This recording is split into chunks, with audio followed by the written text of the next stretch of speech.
आपका पहला प्रश्न है, टेनिस टूर्नामेंट मियामी ओपन 2023 में पुरुष एकल का खिताब किसने जीता है? ठीक है, तो इस प्रश्न का उत्तर है आपका डेनियल मेदवेदेव ने जीता है, जो रूस के खिलाड़ी हैं। ठीक है, अब हम बात कर लेते हैं महिला एकल की। तो महिला एकल में इस खिताब को जीता है पेट्रा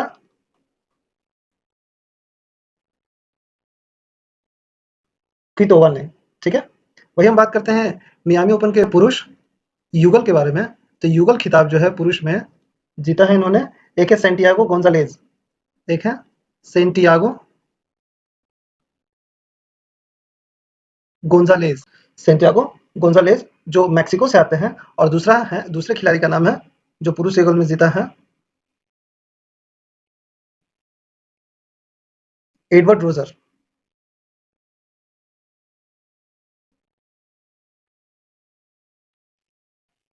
ठीक है, वही बात करते हैं महिला युगल के बारे में। तो महिला युगल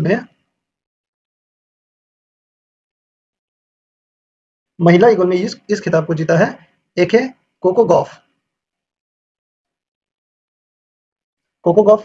और एक है आपका जेसिका पेगुला।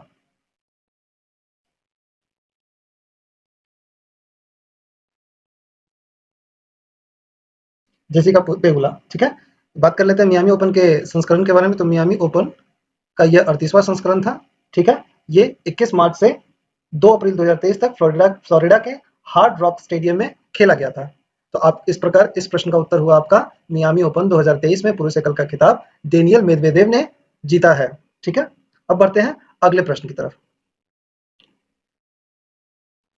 आपका अगला प्रश्न है, नासा ने चंद्रमा मिशन आर्टेमिस 2 के लिए पहली बार किस महिला को चुना है? ठीक है, तो ये काफी इंपॉर्टेंट क्वेश्चन है, साइंस एंड टेक्नोलॉजी से। ठीक, तो इस प्रश्न का उत्तर है आपका क्रिस्टीना कोच। ठीक है, जान लेते हैं इस मिशन के बारे में। तो ये एक मिशन है जो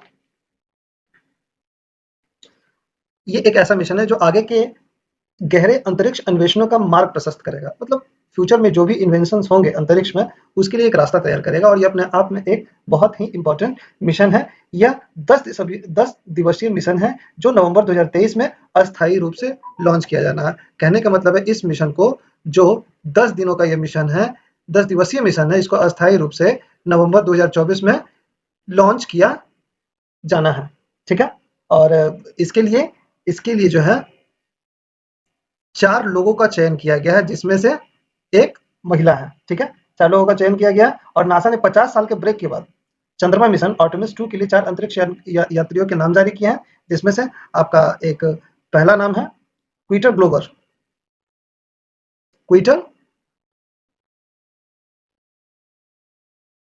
ग्लोबर है, जो पहले अश्वेत व्यक्ति हैं।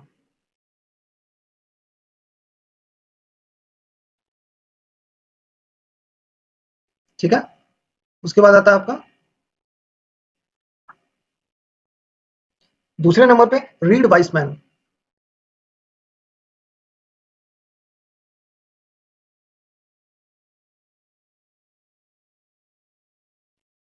तीसरे नंबर पे है जेरेमी हैसन।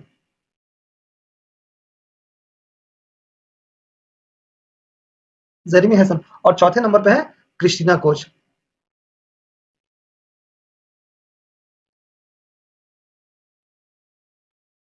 इस प्रश्न में इन्हीं के बारे में पूछा गया है। ये पहली महिला है जो आर्टेमिस मिशन के लिए जिनका चयन हुआ। ठीक है, तो अब बढ़ते हैं अगले प्रश्न की तरफ। आपका अगला प्रश्न है, किस राज्य या केंद्र शासित प्रदेश की विश्व प्रसिद्ध बसोहली पेंटिंग को जीआई टैग प्रदान किया गया है? तो एग्जाम में अक्सर है ये प्रश्न पूछे जाते हैं जीआई टैग के बारे में। विभिन्न विभिन्न राज्यों के कई विभिन्न उत्पादों के बारे में पूछा जाता है।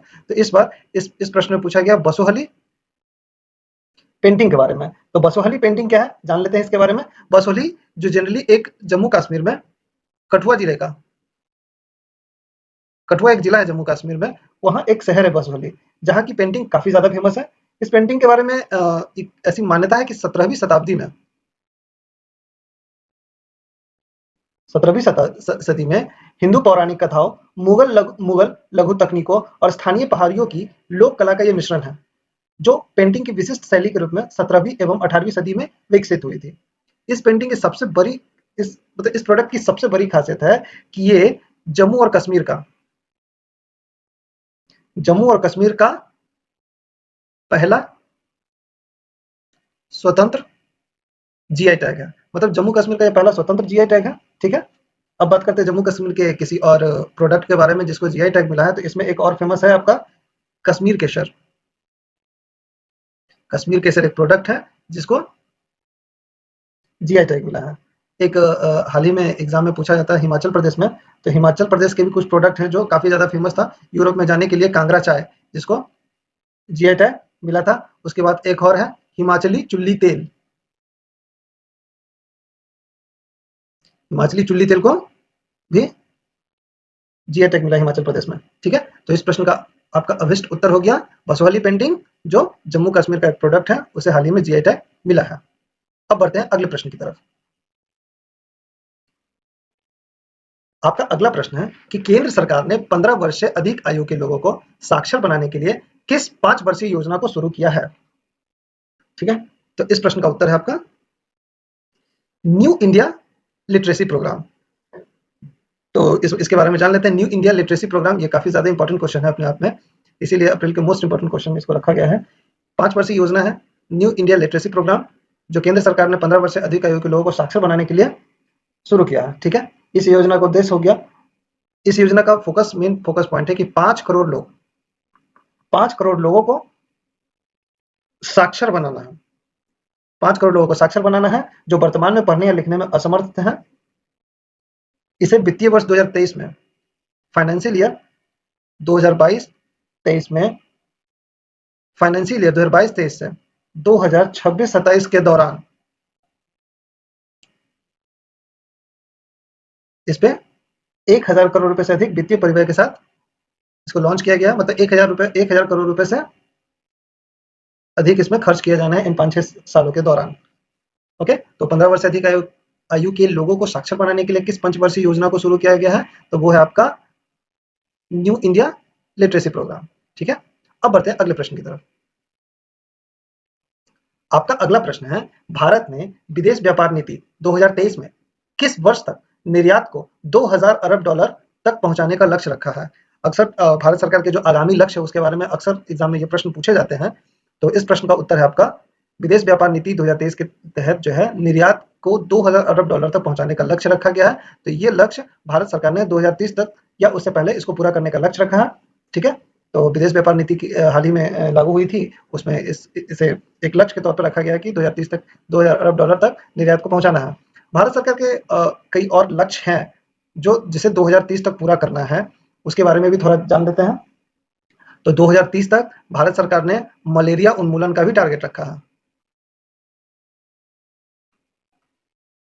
2030 तक मलेरिया उन्मूलन का भी टारगेट रखा है।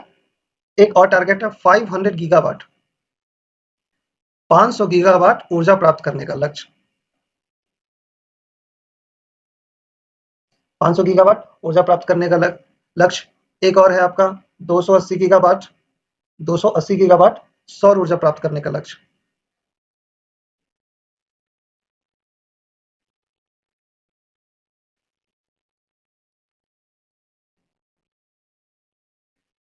तो आपका हो गया 2030 तक 2000 अरब डॉलर तक निर्यात पहुंचाना है। मलेरिया का उन्मूलन 2030 तक, 500 गीगावाट ऊर्जा प्राप्त करने का लक्ष्य भी 2030 तक भारत सरकार ने लक्ष्य रखा है, तय किया है। 280 गीगावाट सौर ऊर्जा प्राप्त करने का भी लक्ष्य भारत सरकार ने तय किया है कि इसको 2030 से पहले इसको पूरा करना है। एक और है आपका HIV एड्स। HIV एड्स को खत्म करने का लक्ष्य भी भारत सरकार ने रखा है कि इसको 2030 या उससे पहले इसको भारत से खत्म कर देना है। ठीक है। तो इस प्रश्न का आपका अभिष्ट उत्तर हो गया 2030। अब बढ़ते हैं अगले प्रश्न की तरफ। आपका अगला प्रश्न है कि सिप्री द्वारा जारी रिपोर्ट के अनुसार वर्ष 2022 में वैश्विक सैन्य व्यय में भारत किस स्थान पर रहा है? इसके बारे में जान लें कि इसके बारे में खासकर सिप्री की रिपोर्ट के बारे में विभिन्न कई एग्जामों में पूछा गया है। रेलवे के exam, SSC, even state PCS के एग्जामों में इसके बारे में पूछा जा चुका है। तो ये अपने आप में एक बहुत ही इंपॉर्टेंट क्वेश्चन है। तो सिप्री है, तो सिप्री के बारे में जान लेते हैं कि सिप्री ने जो हाल ही में रिपोर्ट जारी की है, उस रिपोर्ट के अनुसार भारत का जो सैन्य खर्च है वो 81.4 बिलियन डॉलर है। इट मीन्स सिप्री द्वारा जारी रिपोर्ट के अनुसार वर्ष 2022 में सैन्य व्यय में भारत चौथे स्थान पर रहा है। ठीक है, तो बात कर लेते हैं कि पहले स्थान पर कौन रहा है। तो पहले स्थान पर है आपका अमेरिका। अमेरिका पिछले वर्ष सैन्य व्यय में 877 अरब डॉलर खर्च कर चुका है। ठीक है, सैन्य व्यय की हम बात करते हैं तो पहले नंबर पे अमेरिका है, दूसरे नंबर पे आपका चीन है, तीसरे नंबर पे आपका रूस है और चौथे नंबर पे हमारा भारत का नाम आता है। ठीक है, सिबी की एक रिपोर्ट में एक और कंक्लूजन है जो अक्सर एग्जाम में पूछे जाते हैं, वो ये कि भारत दुनिया का सबसे बड़ा हथियार आयातक देश हो गया है। दुनिया का सबसे बड़ा हथियार आयातक देश हो गया है, जो पूरी दुनिया का 11% आयात करता है। एक और रिपोर्ट में एक और कंक्लूजन में है जो अक्सर एग्जाम में पूछे जाते हैं, वो ये कि अमेरिका दुनिया का सबसे बड़ा हथियार निर्यातक देश है। सबसे बड़ा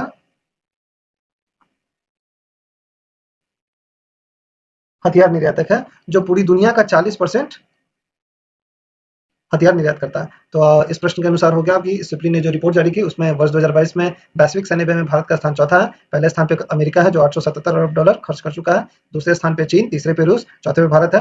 भारत दुनिया का सबसे बड़ा हथियार आयातक देश है और अमेरिका दुनिया का सबसे बड़ा हथियार निर्यातक देश है। ओके, अब बढ़ते हैं अगले प्रश्न की तरफ। आपका अगला प्रश्न है, इंडिया जस्टिस रिपोर्ट 2022 के अनुसार न्याय वितरण के मामले में कौन सा राज्य भारत में शीर्ष पर रहा है। अप्रैल के मंथ में यह भी एक बहुत इंपॉर्टेंट क्वेश्चन रहा है कि न्याय वितरण के मामले में कौन सा राज्य शीर्ष पे है। तो इस प्रश्न का उत्तर है आपका Karnataka. Okay, India justice report 2022 में कर्नाटक टॉप पे रहा है और इसमें इस रिपोर्ट को दो भागों में बांटा गया है, एक बड़े राज्य एक छोटे राज्य। तो 1 करोड़ से अधिक आबादी वाले 18 बड़े राज्यों में कर्नाटक प्रथम स्थान पे है और 18-12 राज्यों में हम बात कर लेते हैं बिहार। तो बिहार जो है इसमें 16वें स्थान पे है और सबसे अंतिम स्थान पर है आपका यूपी जो 18वें स्थान पे है।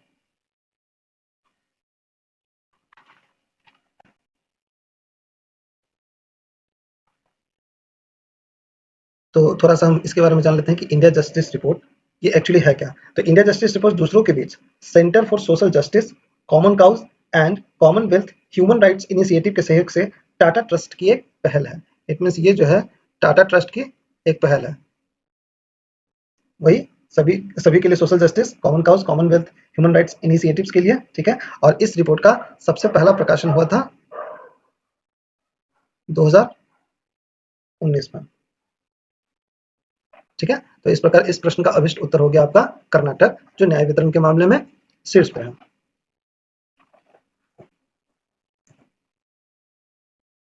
अब बढ़ते हैं अगले प्रश्न की तरफ। आपका अगला प्रश्न है, कोप इंडिया लड़ाकू प्रशिक्षण अभ्यास भारत और किस देश की सेना के बीच आयोजित हुआ है। तो हाल ही में जो कोप इंडिया आयोजित हुआ है वो भारत और किस देश की सेना के बीच आयोजित हुआ है। तो ये जान लें कि कोप इंडिया जो है बेसिकली कोप इंडिया एयरफोर्स का एक्सरसाइज है। ठीक है, और इसका आयोजन जो है 1 से 23 अप्रैल के बीच हुआ था। इसका आयोजन सबसे पहले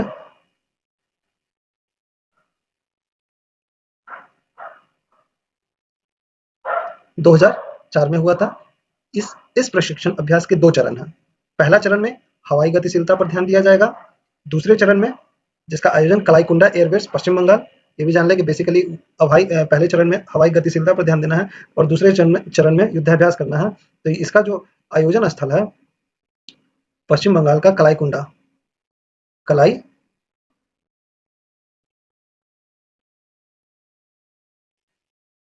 कलाईकुंडा एयरबेस पे किया जाना है।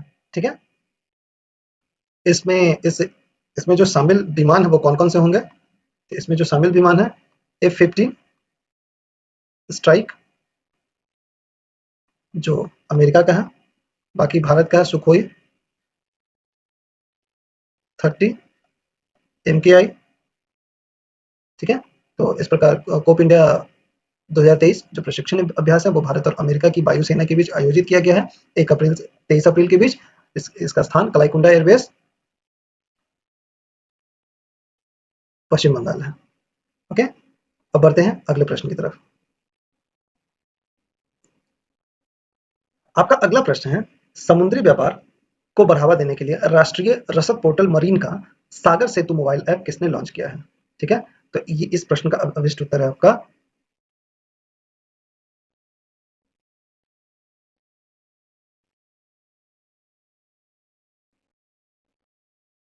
इस प्रश्न का अभिष्ट उत्तर है आपका सर्बानंद सोनोवाल, जो पोत परिवहन जलमार्ग मंत्री हैं। ठीक है, यह मोबाइल ऐप डेटाबेस संबंधी आदान प्रदान को इस तरह से सुनिश्चित करेगा कि स्वीकृति एवं निगरानी संबंधी सूचनाएं बंदरगाह एवं मंत्रालय के अधिकारियों और हितधारकों को भी तत्काल उपलब्ध हो जाएगी। तो ये अपने आप में एक ऐप से संबंधित एक इंपॉर्टेंट क्वेश्चन है कि समुद्री व्यापार को बढ़ावा देने के लिए राष्ट्रीय रसद पोर्टल मरीन का सागर सेतु ऐप, जो सागर सेतु मोबाइल ऐप है, किसने लॉन्च किया है? तो वो हमारे पोत परिवहन जलमार्ग मंत्री सर्बानंद सोनोवाल हैं। ठीक है, अगला प्रश्न आपका, अगला प्रश्न है कि किस देश ने जासूसी सैटेलाइट ओफेक 13 को अंतरिक्ष में लॉन्च किया है? ठीक है, तो ये अपने आप में एक क्वेश्चन इंपॉर्टेंट है कि जासूसी सैटेलाइट, जासूसी सैटेलाइट आपका ओफेक 13 किसने लॉन्च किया है? तो इस प्रश्न का उत्तर है आपका इजराइल। ठीक है, इजराइल सैटेलाइट ओफेक 13 इजराइल की एयरबेस, इजराइल की जो एयरबेस है जिसका नाम है पाल्माकिम, पाल्माकिम से लॉन्च किया गया है। यह सैटेलाइट इजरायली सेना एवं खुफिया एजेंसियों को उन्नत खुफिया क्षमता को प्रदान करने के लिए है, जो कह सकते हैं। यह सैटेलाइट इजरायली सेना और खुफिया एजेंसियों को उन्नत खुफिया क्षमता को प्रदान करने के लिए है। तो ओफेक 13 किसने लॉन्च किया है? तो इस प्रश्न का उत्तर है आपका इजराइल। अब बढ़ते हैं अगले प्रश्न की तरफ। आपका अगला प्रश्न है कि पारंपरिक गड्डी पोशाक लुआ चढ़ी, पारंपरिक गड्डी पोशाक लुआ चढ़ी पहनकर अफ्रीका में माउंट किलिमंजारो को फतह करने वाली भारत की पहली महिला कौन बनी है? ठीक है, तो इस प्रश्न का उत्तर है आपका माउंट किलिमंजारो को फतह करने वाली पहली भारतीय महिला जो पारंपरिक गद्दी पोशाक लुआ चढ़ी पहनकर अफ्रीका के माउंट किलिमंजारो को फतेह की है, तो उनका इनका नाम है अंजलि शर्मा। ठीक है, अंजलि शर्मा, जिनका संबंध भारत के हिमाचल प्रदेश से है। हिमाचल प्रदेश की रहने वाली अंजलि शर्मा ने माउंट किलिमंजारो को फतेह किया है पारंपरिक पोशाक पहनकर। और जहां तक बात है माउंट किलिमंजारो की, तो माउंट किलिमंजारो क्या है? ये पर्वत, यह एक पर्वत है, ठीक है, और यह तंजानिया में है। ये तंजानिया पूर्वी अफ्रीका में स्थित एक सुस्त ज्वालामुखी है।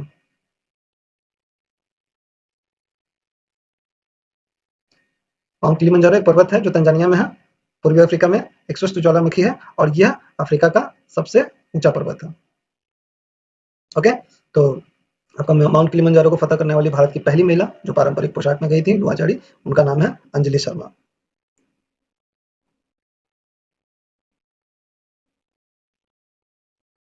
अब बढ़ते हैं अगले प्रश्न की तरफ। अगला प्रश्न है, फ्रांस के सर्वोच्च नागरिक पुरस्कार सेवेलियर डे ला लेगियन डी, फ्रांस के सर्वोच्च नागरिक पुरस्कार सेवेलियर डे ला लेगियन डी होनूर 2023 से किस भारतीय को सम्मानित किया गया है? ठीक है, तो इस प्रश्न का उत्तर अभिष्ट उत्तर है आपका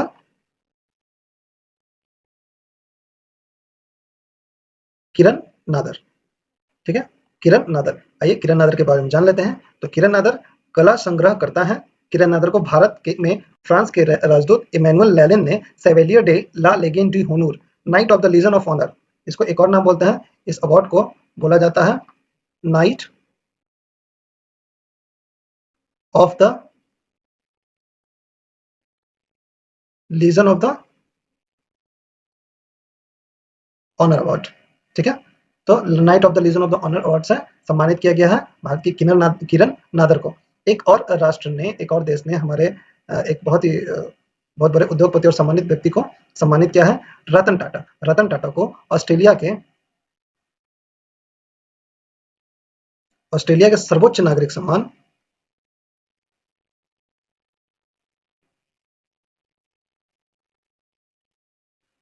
नागरिक सम्मान ऑर्डर ऑफ ऑस्ट्रेलिया से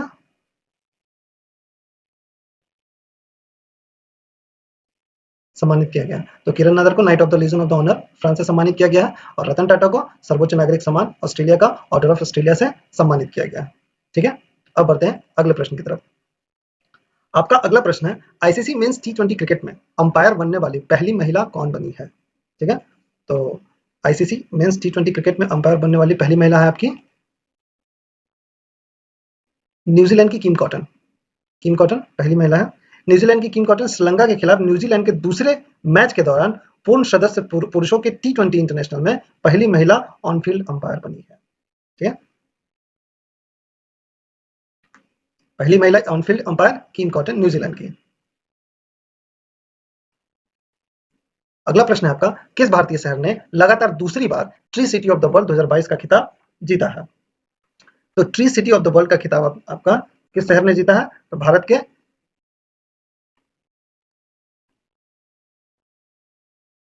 मुंबई ने। मुंबई ने लगातार दूसरी बार tree city of the world 2022 का खिताब जीता है। मुंबई को पहली बार साल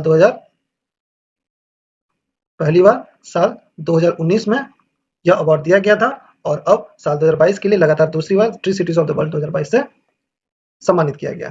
ठीक है, तो इस प्रश्न का अभिष्ट उत्तर हो गया मुंबई। अब बढ़ते हैं अगले प्रश्न की तरफ। फीफा रैंकिंग 2023 में दुनिया की नंबर 1 फुटबॉल टीम कौन बनी है? तो फीफा की एक रैंकिंग 2023 में जारी की गई है, उसके अनुसार कौन सी टीम दुनिया की नंबर 1 फुटबॉल टीम बन गई है? तो ये आपका होगा इसका आंसर अर्जेंटीना। अर्जेंटीना दुनिया की नंबर 1 फुटबॉल टीम बन गई है लेटेस्ट फीफा की रैंकिंग में। ओके, तो थोड़ा वो जान लेते हैं फीफा के बारे में। तो फीफा जो है इसको बोला जाता है federation international D football association association जिसकी स्थापना 21 मई 1904 को हुई थी। ठीक है, इसका मुख्यालय ज्यूरिख में है। ठीक है, ज्यूरिख कहाँ है? ये स्विट्जरलैंड में। और इस टाइम फीफा के जो अध्यक्ष हैं, फीफा के अध्यक्ष जियानी इन्फेंटिनो। ठीक है, तो इस प्रश्न का उत्तर होगा कि इस प्रश्न का उत्तर हो गया अर्जेंटीना। फीफा रैंकिंग 2023 में दुनिया की नंबर 1 फुटबॉल टीम है अर्जेंटीना। फीफा जिसका एब्रिविएशन है federation international D football association जिसकी स्थापना 21 मई 1904 को हुई थी। इसका मुख्यालय ज्यूरिख स्विट्जरलैंड में है और वर्तमान में इसके अध्यक्ष हैं जियानी इन्फेंटिनो। ओके, अब बढ़ते हैं अगले प्रश्न की तरफ। आपका अगला प्रश्न है, courting India, England, Mughal India and the origins of empire नामक पुस्तक किसने लिखी है? तो इस प्रश्न का उत्तर है आपका Nandini Das. Courting India, England, Mughal India and the origin of empire नामक पुस्तक लिखा है नंदिनी दास ने।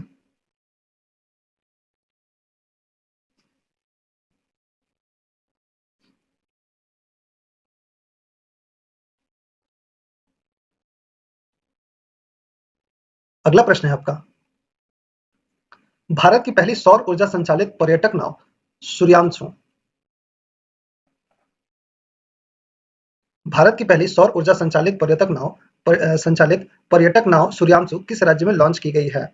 तो इस प्रश्न का उत्तर है आपका केरल। यह पर्यटक नाव Kerala state inland navigation corporation ने लॉन्च किया है। इस नाव को किसने लॉन्च किया है? तो इस नाव को लॉन्च किया है Kerala state inland navigation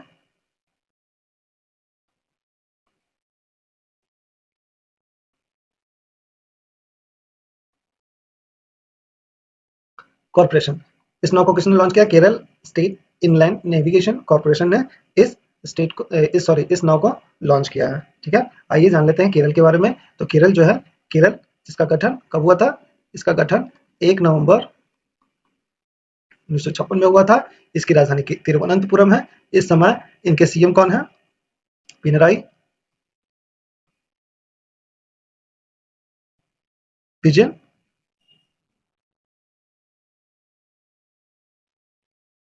CM कौन है? पिनराई विजयन। और इस समय यहाँ पे के गवर्नर है आरिफ मोहम्मद खान। और इस समय इसमें इस समय केरल के चीफ जस्टिस कौन है? S money Kumar. ये हो गया मोटा मोटी स्टैटिक जीके केरल का। तो केरल में जो सौर ऊर्जा संचालित पर्यटक नाव है जिसका नाम सूर्यांशु है, इसको Kerala state inland navigation corporation ने लॉन्च किया है। ओके, अब बढ़ते हैं अगले प्रश्न की तरफ। आपका अगला प्रश्न है, बहुराष्ट्रीय अभ्यास ओरियन 23 की मेजबानी कौन सा देश कर रहा है? तो बात करते हैं कि बहुराष्ट्रीय अभ्यास ओरियन 23 की मेजबानी कौन सा देश कर रहा है? तो इस प्रश्न का अभिष्ट उत्तर है आपका फ्रांस। ठीक है, तो फ्रांस में ओरियन 23 की मेजबानी हो रही है। तो ये चूंकि एक बहुराष्ट्रीय अभ्यास है, तो इसमें कौन कौन देश शामिल है? इसमें आपको हो गया Bharat, France, Germany, Greece, Italy, Netherland, Britain, Spain और अमेरिका की वायुसेनाएं इसमें भाग ले रही हैं। ओके, तो बहुराष्ट्रीय अभ्यास ओरियन 23 इसकी मेजबानी फ्रांस कर रहा है। ठीक है, अब बढ़ते हैं अगले प्रश्न की तरफ। आपका अगला प्रश्न है, विश्व का पहला एशियाई गिद्ध संरक्षण केंद्र कहाँ स्थापित किया गया है? ओके, तो विश्व का पहला एशियाई गिद्ध संरक्षण केंद्र जो आपका स्थापित किया गया है वो उत्तर प्रदेश के महाराजगंज में इसकी स्थापना की गई है। और इसका नाम क्या रखा गया है? तो इसका नाम रखा गया है जटायु संरक्षण प्रशिक्षण केंद्र। ओके, तो विश्व का पहला एशियाई किंग संरक्षण केंद्र आपके उत्तर प्रदेश के महाराजगंज में स्थापित किया गया। ओके, इसके बारे में कुछ पॉइंट जान लेते हैं कि यह जटायु संरक्षण केंद्र गिद्धों के संरक्षण के लिए स्थापित किया गया है। एशियाई किंग गिद्ध मुख्यतः उत्तर भारत में पाई जाने वाली एक चिड़िया है। ठीक है, वर्ष 2004 में अंतरराष्ट्रीय प्रकृति संरक्षण संघ द्वारा अंतरराष्ट्रीय प्राकृतिक संरक्षण संघ द्वारा गिद्ध की इस प्रजाति को लगभग विलुप्त की श्रेणी में रखा गया था। लगभग विलुप्त की श्रेणी में रखा गया था 2004 में। ठीक है, तो पहला एशियाई किंग गिद्ध संरक्षण केंद्र उत्तर प्रदेश में स्थापित किया गया। अब बढ़ते हैं अगले प्रश्न की तरफ। एक अगला प्रश्न है जो इंडेक्स है और काफी ज्यादा इंपॉर्टेंट है कि freedom in the world index 2023 के अनुसार दुनिया, सॉरी यहाँ लिखने में गलती हो गई है।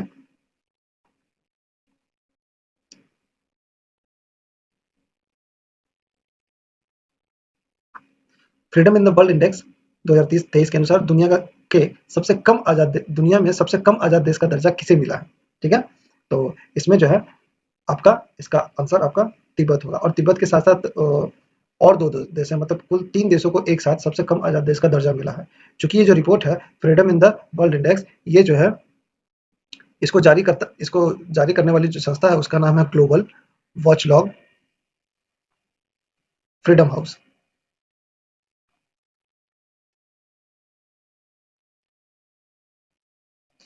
इस रिपोर्ट को जारी करता है कौन? ग्लोबल वॉचडॉग फ्रीडम हाउस जारी करता है, जो यूएस की एक संस्था है। ओके, और इस रिपोर्ट में तिब्बत के साथ 2 और देश हैं जो जिनको सबसे कम आजाद देश का दर्जा मिला है, वो है तिब्बत, उसके बाद है दक्षिण सूडान और एक है आपका सीरिया। ये तीनों देश सबसे कम आजाद हैं इस दुनिया में। तिब्बत इस सूची में लगातार तीसरे वर्ष दक्षिण सूडान और सीरिया के साथ सबसे निचले पायदान पर है। इस रिपोर्ट के अनुसार चीन तिब्बती खानाबदोशों की पारंपरिक जीवन शैली को समाप्त कर रहा है, जो नियमित रूप से अपने याक के साथ प्रवास करते हैं। ओके, इस सूची में जो है बात करते हैं इस इंडेक्स के बारे में, तो इस सूची में इंडिया का जो स्थान है 66, भारत 66वें स्थान पे है। चीन जो है ना, ये जो तिब्बत के जो लोग हैं, तिब्बती खाना बदोशी की पारंपरिक जीवन शैली को जो समाप्त कर रहा है, तो ये जो तिब्बत को चीन ने 1951 में अपने नियंत्रण में ले लिया था। तिब्बत को चीन ने 1951 में ही अपने नियंत्रण में ले लिया था। तो freedom in the world index में सबसे कम आजाद देश हो गया आपका तिब्बत, दक्षिण सूडान और सीरिया, और भारत का स्थान इसमें 66वां है। ठीक है, अब बढ़ते हैं अगले प्रश्न की तरफ। आपका अगला प्रश्न है, सार्वजनिक परिवहन वाले दुनिया के सबसे अच्छे शहरों की सूची में कौन सा शहर शीर्ष स्थान पे है? ठीक है, सार्वजनिक परिवहन वाले दुनिया के सबसे अच्छे शहरों की सूची में कौन सा शहर शीर्ष स्थान पे है? तो ये आपका है कौन? बर्लिन, जो जर्मनी का एक शहर है। मुंबई, बर्लिन, ठीक है। और इसमें क्या है कि मुंबई जो है अपने अपने भारत सरकार का मुंबई इस सूची में शामिल होने वाला भारत का एकमात्र भारतीय शहर है जो इस सूची में 19वें स्थान पर। इस सूची में चेक गणराज्य की राजधानी प्राग दूसरे स्थान पर। सेकंड रैंक में कौन है? चेक गणराज्य की राजधानी है प्राग, ये दूसरे स्थान पे है। और जबकि थर्ड रैंक की हम बात करें तो इसमें थर्ड रैंक में जापान की राजधानी टोक्यो है जो तीसरे स्थान पे है। और बात कर लेते हैं कि इस सूची को जारी कौन करता है? तो इस इंडेक्स को जारी करता है आपका टाइम आउट, टाइम आउट द्वारा जारी किया जाता है, जो ब्रिटेन की एक संस्था है। ओके, तो इस प्रश्न का अभिष्ट उत्तर हो गया आपका बर्लिन। अब बढ़ते हैं अगले प्रश्न की तरफ। आपका अगला प्रश्न है, जूलॉजिकल सर्वे ऑफ इंडिया के शोधकर्ताओं ने किस राज्य की दक्षिण गारो हिल्स गुफा के अंदर मेंढक की एक नई प्रजाति की खोज की है? तो ये हाल ही में न्यूज़पेपर में भी आया था कि जूलॉजिकल सर्वे ऑफ इंडिया ने मेंढक की एक नई प्रजाति की खोज की है। तो ये जो है आपको ये मेंढक की नई प्रजाति मिली है आपको मेघालय में। ठीक है, और इस प्रजाति का जो नाम रखा गया है, इस प्रजाति का नाम रखा गया आपका ओमोलॉप्स सीजू।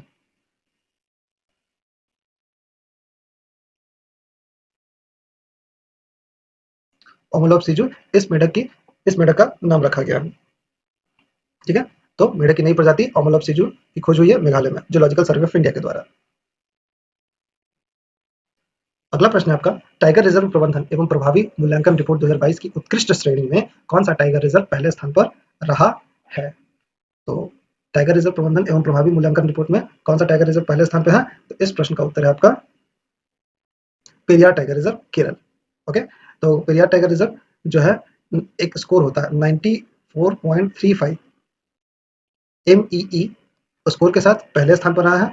उसके बाद बात करते हैं इसके बारे में, तो सेकंड रैंक पे कौन रहा? तो सेकंड रैंक पे है Satpura tiger reserve.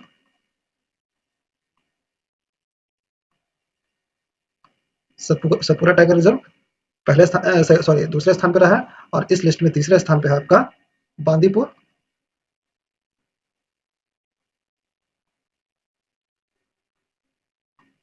Bandipur tiger reserve जो तीसरे स्थान पे रहा। ओके, बात करते हैं इस रिपोर्ट के बारे में। तो इस रिपोर्ट को जारी कौन करता है? तो इस रिपोर्ट को के जारी करता है आपका केंद्रीय वन एवं पर्यावरण मंत्रालय। ठीक है, टाइगर रिजर्व प्रबंधन एवं प्रभावी मूल्यांकन रिपोर्ट में केरल का पेरियार टाइगर रिजर्व पहले स्थान पर है। ठीक है, अब बढ़ते हैं अगले प्रश्न की तरफ। विश्व के सबसे आपराधिक देशों की रैंकिंग 2023 में भारत किस स्थान पर रहा है? तो विश्व के सबसे आपराधिक देशों की रैंकिंग में भारत का स्थान क्या है? तो भारत का स्थान है आपका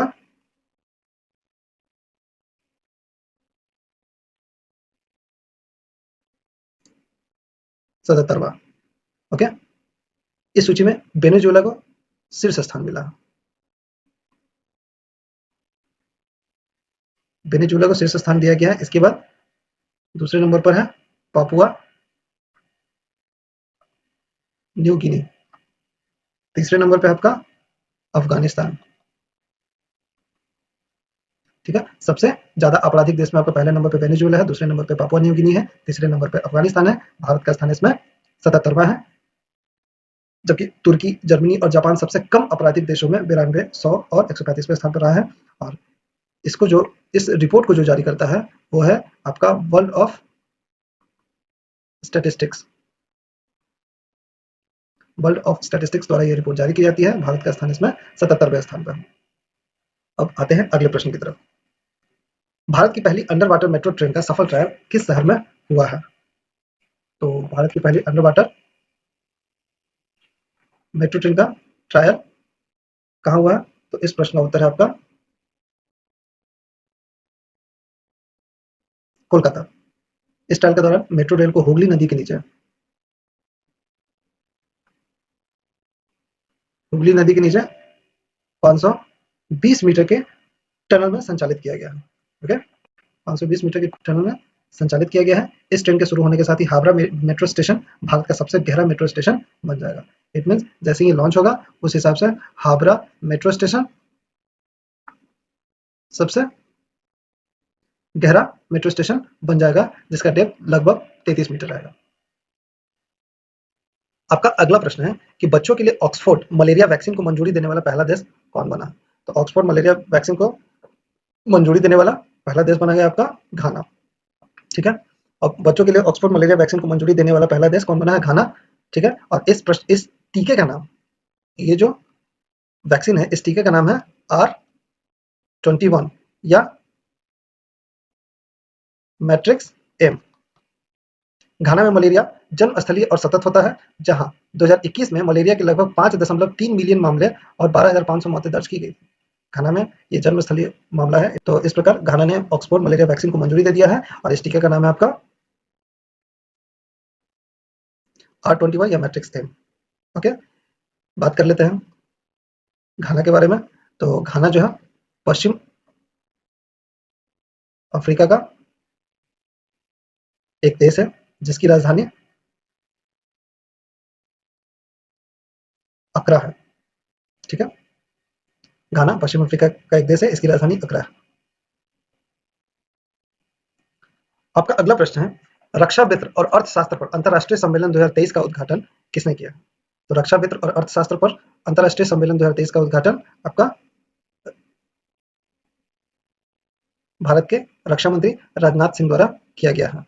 ओके, रक्षा वित्त और अर्थशास्त्र पर अंतर्राष्ट्रीय सम्मेलन, ये जो सम्मेलन है, इस सम्मेलन का उद्देश्य भारत और विदेशों के प्रतिष्ठित नीति निर्माताओं, शिक्षाविदों और सरकारी अधिकारियों के बीच संवाद और सहयोग को बढ़ावा देना है। और इसका आयोजन जो है, इसका आयोजन भारत की राजधानी नई दिल्ली में हुआ था।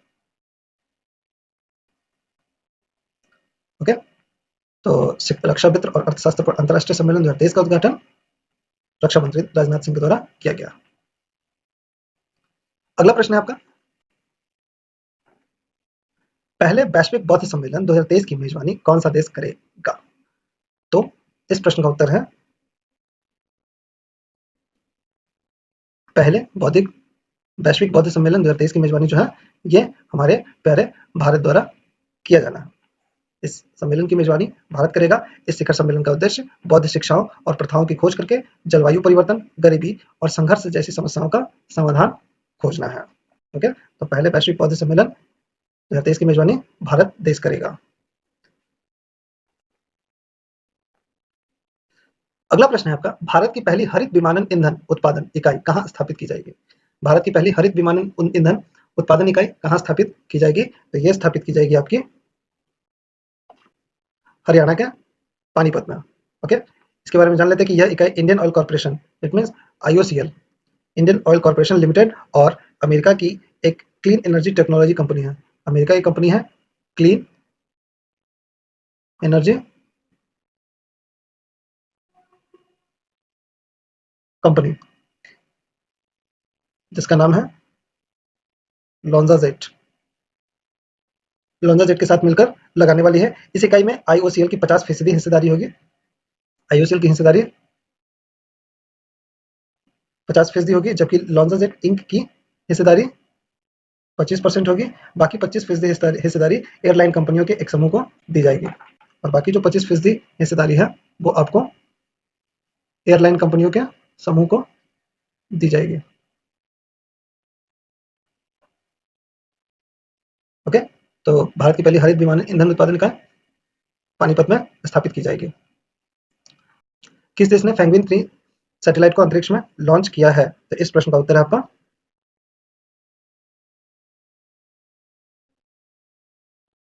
चीन। किस देश ने पेंगुइन 3 सैटेलाइट को अंतरिक्ष में लॉन्च किया है? तो इस प्रश्न का उत्तर है आपका चीन। इस सैटेलाइट को चांगजेंग 4V कैरियर रॉकेट का उपयोग करके लॉन्च किया गया है। पेंगुइन 3 सैटेलाइट का मुख्य उद्देश्य भारी वर्षा जैसी गंभीर मौसमी स्थितियों का मॉनिटरिंग करना और उनसे संबंधित महत्वपूर्ण जानकारी प्रदान करना है। ओके, तो इस प्रश्न के लिए जो उत्तर है आपका पेंगुइन 3 सैटेलाइट, तो पेंगुइन 3 सैटेलाइट आपका चीन द्वारा अंतरिक्ष में लॉन्च किया गया है।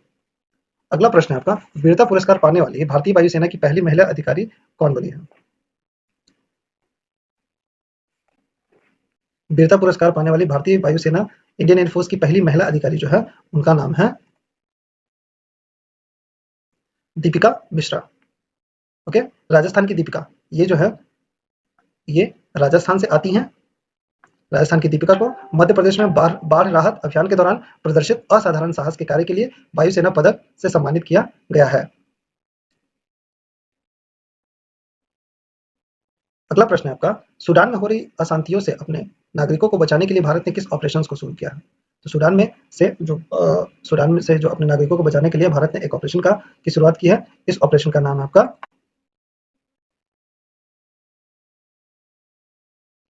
ऑपरेशन कावेरी। ठीक है, ऑपरेशन कावेरी भारत द्वारा एक आर्थिक युद्ध के क्षेत्रों में अपने नागरिकों और मित्र देशों के नागरिकों को बचाने के लिए आरंभ किया गया है। सूडान वर्तमान में पूरे देश में सेना और पैरामिलिट्री रैपिड सपोर्ट फोर्स के बीच एक हिंसक शक्ति संघर्ष का सामना कर रहा है। यह संघर्ष एक अंतर्राष्ट्रीय समर्थित योजना के विवाद के कारण उत्पन्न हुआ है। ठीक है, बात करते हैं सूडान के बारे में। तो सूडान जो है उत्तरी और पूर्वी अफ्रीका उत्तरी और पूर्वी अफ्रीका का एक देश है जिसकी राजधानी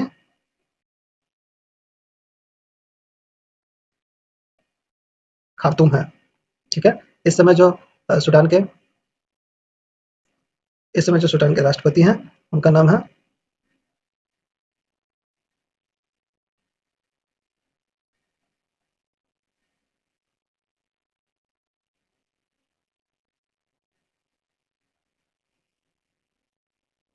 उस समय जो सूडान के राष्ट्रपति हैं, उनका नाम है अब्देल फतह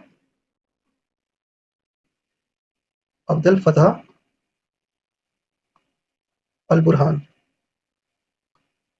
ठीक है, ये हो गया आपका, इस प्रश्न का उत्तर हो गया आपका सूडान में हो रही अशांतियों से अपने नागरिकों को बचाने के लिए भारत ने किस ऑपरेशन को शुरू किया है? तो वह है ऑपरेशन कावेरी।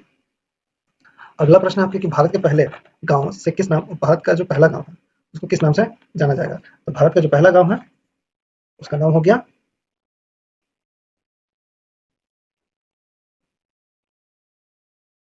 माना गांव, जो उत्तराखंड में सीमा सड़क संगठन ने उत्तराखंड के चमोली जिले में भारत चीन सीमा पर बसे सीमांत गांव माना के प्रवेश द्वार पर भारत का प्रथम गांव होने का साइन बोर्ड लगा दिया है, जिससे कि अब माना देश का आखिरी नहीं बल्कि प्रथम गांव के रूप में जाना जाएगा। ओके, तो भारत का पहला गांव हो गया आपका माना, उत्तराखंड। अगला प्रश्न है आपका कि भारत के लिए वित्त वर्ष 2022-23 में कच्चे तेल का सबसे बड़ा आपूर्तिकर्ता देश कौन बना है? तो भारत के लिए वित्त वर्ष में 2022-23 के लिए कच्चे तेल का सबसे बड़ा आपूर्तिकर्ता देश बन गया है आपका रूस। ओके, अगला प्रश्न है कि एशिया की सबसे लंबी जलीय हाइड्रोकार्बन पाइपलाइन किस राज्य में स्थापित की गई है? तो एशिया की सबसे लंबी जलीय हाइड्रोकार्बन पाइपलाइन है किस देश में स्थापित की गई है? तो इस प्रश्न का उत्तर है आपका असम। ठीक है,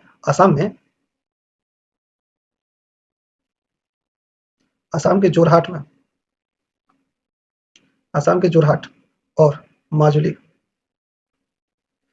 को जोड़ने वाली ब्रह्मपुत्र नदी के नीचे एशिया की सबसे बड़ी अंडर वाटर हाइड्रोकार्बन पाइपलाइन को इंद्रधनुष गैस ग्रिड लिमिटेड द्वारा पूरा किया गया। इसको पूरा किसने किया है? इंद्रधनुष